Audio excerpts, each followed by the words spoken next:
हाय दोस्त, नमस्ते। मैं हूँ संगीता प्रजापति। आज मैं चुटकुला गीत सुनाऊंगी, कैसा लगेगा आप लोग बताइएगा। टूटल बाटे साइकिल के चैनवा त गिर मोर बलमुआ ए हारी। टूटल बाटे साइकिल के चैनवा त गिर मोर बलमुआ ए हारी।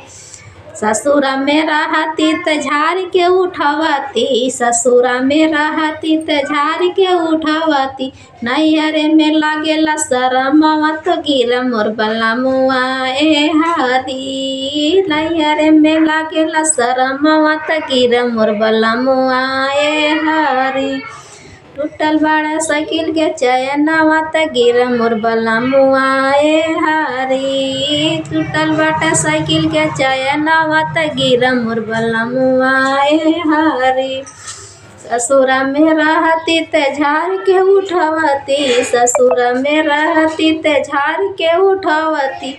नैहरे में लागेला शरमवा तो गिर मोर बलमुआ ए हारी। नैहरे में लागेला शरमवा तो गिर मोर बलमुआ ए हारी।